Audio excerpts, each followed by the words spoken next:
अमावस्या के दिन सारे पितृदोष समाप्त हो जाएगा, सारा पितृदोष समाप्त। जिनके यहाँ पितृदोष होता है, काल सर्प दोष होता है, वास्तु दोष होता है, उनको ज्यादा कुछ नहीं करना होना। महाराज एक बेल का फल लीजिए। क्या लेना है? बेल का फल, बेलपत्री का जो फल होता है उसको ले लो। उसके अंदर का जो गुर्दा होता है, अंदर का जो भाग होता है, उसको निकाल लीजिए और उस बेल के फल में आटा सेक कर उसमें शक्कर मिलाकर उसको उसके अंदर भर लीजिए। अमावस्या के दिन सुबह 10 बजे से पहले उस बेल फल में जिसमें तुमने पंजेरी भरी है, आटा सेक कर भरा है शक्कर के साथ में, उसको अपने घर में घुमाने के बाद में जिसको काल सर्प दोष बताया है, पितृदोष बताया है या वास्तु दोष का स्मरण बताया है, घर में सब दूर घुमाकर अपने परिवार का हाथ का स्पर्श कराकर पीपल के पेड़ के नीचे तक खड्डा खोदकर उस बेलपत्र के उस फल को दाब दीजिए। उस फल को उसमें दबा दीजिए। महाराज केवल एक अमावस्या करना रहता है, पितरों के दोष से मुक्ति मिलती है और हमारे घर के कार्य सफल होना प्रारंभ हो जाते हैं। कार्य की सफलता होती है, कार्य में सफलता प्राप्त होने लगती है। अमावस्या के दिन दोष काल में, प्रदोष के समय पर, प्रदोष काल में शाम के समय पर जाकर किसी भी नदी, तालाब, बावड़ी, कुआं, कहीं ना कहीं जो आपके पास में हो, वहां पर एक घी का दिया, बत्ती का मुंह दक्षिण की ओर कर कर अवश्य जला कर जाना। सारे पितृदोष समाप्त हो जाएगा, सारा पितृदोष समाप्त। अमावस्या के दिन किसी भी जलाशय के पास में, नदी, तालाब, बावड़ी, कुआं, जो आपके शहर में, आपके गांव में, आपके नगर में हो, वहां जाकर लगा दे। पाप करते हैं जवानी में, झूठ बोलते हैं जवानी में, कपट करते हैं जवानी में, बेईमानी करते हैं जवानी में, और उस पाप को धोने का प्रयास कब करते हैं कि बुढ़ापा आएगा तब तीर्थ जाएंगे, बुढ़ापा आएगा तब भगवान का भजन करेंगे, बुढ़ापा आएगा तब भगवत नाम लेंगे, बुढ़ापा आएगा तब भगवान का स्मरण करेंगे। अब जरा विचार करिए, चाय अभी गिरी और चाय गिरते से ही तुमने धोली तो उसमें दाग नहीं लगेगा, सब्जी गिरते से ही धोली तो सब्जी का दाग नहीं लगेगा। उसी तरह अगर जवानी में हमने पाप किया है तो जवानी में ही भजन कर कर उसको धोते चलो तो श्रेष्ठ। अमावस्या के दिन पितृ शाम के समय प्रदोष काल में शंकर भगवान का नाम जाप कर कर नदी, तालाब, बावड़ी पर पानी पीने जाते हैं। वहां से जल का आचमन कर कर पितृ अपने लोक को चले जाते हैं प्रदोष काल के समय पर। इसलिए प्रदोष काल में जलाशय के पास में, बावड़ी, कुआं, नदी, तालाब के किनारे पर दिया लगाया जाता है दक्षिण की ओर मुख कर कर बत्ती का। तो पितृ आशीर्वाद देते हुए जाते हैं कि फलो फूलो, आगे बढ़ो, उन्नति करो, तरक्की करो। ये पितरों का आशीर्वाद रहता है, पितरों का वर रहता है। आप देंगे उसको मिलेगा। पितृदोष है ये आपको कैसे मालूम पड़ेगा?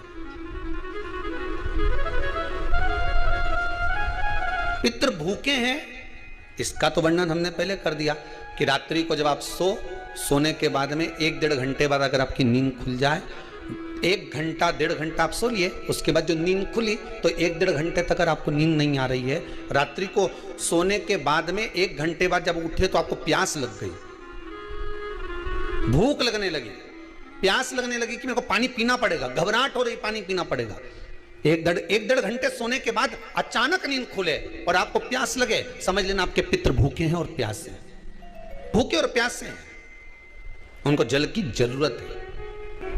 किसी भी नदी में, सरोवर में, कुंड में, बावड़ी में, तालाब में, आप तीर्थ में जाकर जब स्नान करते हैं तो स्नान करने के बाद एक काम का नियम बना लो कि अपने हाथ की अंजलि में जल लेकर अपने पूर्वजों को देना है। प्यासे रहते हैं, भाग मांगते हैं, प्राप्त करना। 3 वृक्ष पितरों के तुल्य हैं। पहला पीपल, दूसरा बट वृक्ष, तीसरा बेलपत्र का वृक्ष। ये पितरों के तुल्य हैं। अगर आपको रात्रि में नींद नहीं आ रही है, ऐसा लगता है कि रात्रि को 1 घंटा 1.5 घंटा सोने के बाद कुछ गलत गलत विचार आने लगते हैं, नींद सुबह 3 बजे तक 4 बजे तक नहीं आती, 4 बजे के बाद फिर नींद आती है, तो एक प्रैक्टिकल जरूर कर देखना। एक प्रैक्टिकल करने में क्या जाता है, प्रयास करने में क्या कुछ जाता है क्या? प्रैक्टिकल कर देखना कि कहीं सियोर वाला महाराज झूठ तो नहीं बोल रहा, तो प्रैक्टिकल करने में कुछ नहीं जाए। 1 लोटा पानी लो, उसमें थोड़ा सा कच्चा दूध डाल लीजिए, पत्री का पेड़ या पीपल का पेड़ या बट का पेड़, इन पेड़ के नीचे ले जाकर उस दूध को दोपहर में सुबह 10 बजे से लेकर 12 बजे के बीच में ले जाकर चढ़ा दीजिए। रात्रि को फिर ना आपको प्यास लगेगी ना भूख लगेगी, नींद एक बार लगी तो सुबह ही खुलेगी। प्रैक्टिकल करने में क्या जाता है? पानी डालने में तुम्हारा कुछ जाएगा? अरे बोलो तो सही, प्रैक्टिकल करने में क्या जाता है? कुछ भी नहीं बिगड़ेगा, ये तो बस जल डालोगे तो तुम्हारा ही कुछ अच्छा हो सकता है, बाबा की कृपा। 3 वृक्ष पितरों के तुल्य हैं। पहला जम के बोलिए पीपल, दूसरा बट वृक्ष, तीसरा बेलपत्री का वृक्ष। 3 पीपल के वृक्ष में 52,000 ब्राह्मण एक साथ निवास करते हैं, इसलिए पितृतुल्य है। बट वृक्ष ब्रह्मा जी के मस्तक से बना, इसलिए पितृतुल्य है। और बेलपत्री का वृक्ष माता पार्वती जी के अश्रु से बना। जब आंसू गिरे थे माता जगत जननी जगदम्बा पार्वती के, उस समय पर पितृलोक में हलचल उत्पन्न हो गई थी। हमारी नातिन की आंख में आंसू कैसे आ गए? मैनावती की पुत्री है, पितरों की नातिन, इसकी अश्रु कैसे गिर गए? पार्वती जी ने कहा ये आंसू नहीं, मेरा पुण्य भाग प्रकट करती हूं बेलपत्री के रूप में। तो पितरों ने वर दिया था कि ये बेलपत्री का वृक्ष हमारा आशीर्वाद है, इसके नीचे अगर कोई दीप लगाता है, शिव को स्पर्श कर चढ़ाता है, उसके पितरों की शांति होगी। हम स्वयं उसको आशीर्वाद देने के लिए पढ़ा। तो पितृदोष। दूसरा पितृदोष का लक्षण बताया, घर में कोई शुभ कार्य ना हो, वंश की वृद्धि ना हो, 1 रुपये कमाओ 1.25 रुपये खर्च हो रहे हैं, पैसा 10 जगह से कमाई आ रही है पर घर में टिक नहीं पा रही है, आया गया, पितृदोष है।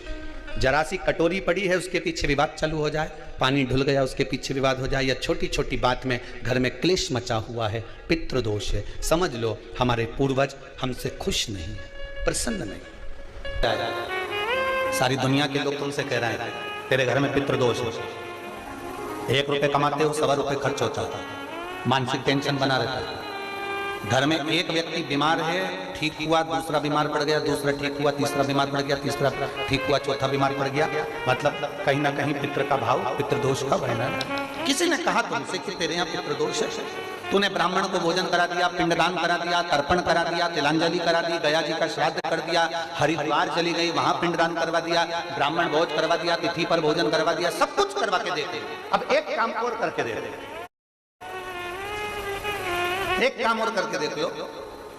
जब तुम घर में भगवान शंकर की आरती, तुम्हारे घर में शंकर जी का शिवलिंग है, भले काय का भी हो, छोटा सा, भले सियोर का कंकर शंकर हो, नर्मदा का कंकर हो, चाहे शंकर पारद के हो, पीतल के हो, स्टील के हो, लकड़ी के हो, जिसके भी हो, लोहे के हो, पाषाण के हो, जिसके भी हो, शंकर का शिवलिंग अगर हमारे घर में है और आप रोज प्रतिदिन भगवान की आरती करते हो प्रतिदिन, और आपको लग रहा है कि मेरे यहाँ तकलीफ चल रही है, ये ठीक ही नहीं हो रही, लगभग 1.5 महीना आप कम से कम 45 दिन, 1.5 महीने के करीब में ऐसा प्रयास करना कि भगवान की आरती, शिवलिंग, शंकर भगवान के शिवलिंग की आरती करने के बाद उस दिए को भगवान के सामने मत रखो, उस दिए को उठाकर जहां तुम पानी का मटका रखते हो, हंडा रखते हो, जिससे तुम पानी पीते हो, तुम्हारे रसोई घर में जो पानी का मटका, हंडा, बाल्टी, आरओ का पानी जिस मटके में गिरता है, हंडे में गिरता है, जिसको हमारे पितरों का स्थान कहते हैं, उस स्थान पर, उस मटके के पास में, हंडे के पास में, उस बाल्टी के पास में, जहां रसोई घर में पानी रखते हो, उस रसोई घर में पानी जहां रखते हो उसके पास में उस दिए को भगवान के सामने नहीं रखना। आरती उतारने के बाद उस दिए को ले जाके सीधे परिंडे के पास में, उस हंडे के पास में, मटके के पास में उसको रखो। केवल 1.5 महीना कर देखना।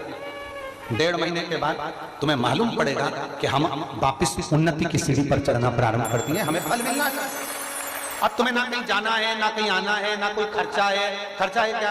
ईमानदारी से बोलो, कोई तुम्हारा लाखों का रुपया लग गया क्या? रोज आरती करते हो रोज आरती। बस आरती का नियम बना लो कि हमको पितृदोष किसी ने बोला है, हमारे घर में अशांति है, पितृदोष है, कोई कह रहा है कि तुम्हारे घर में पितृदोष है, हमने सब कुछ करके देख लिया। अब हमें यह करना है कि महादेव की आरती जब होती है तो उसकी ज्योत का दर्शन करने पर 1000 कपिला गाय के दान का पुण्य मिलता है। तो ये पुण्य हम हमारे पितरों को देते हैं जिससे उनकी मुक्ति हो जाए और हमें आशीर्वाद प्राप्त हो। उस दिए को नीचे नहीं रखना, आरती उतारने के बाद आरती पूरी हो जाए तब उस दिए को ले जाकर जब आप ले जाकर उसको रखें तब उस स्थान पर रखें जहां पितरों का स्थान।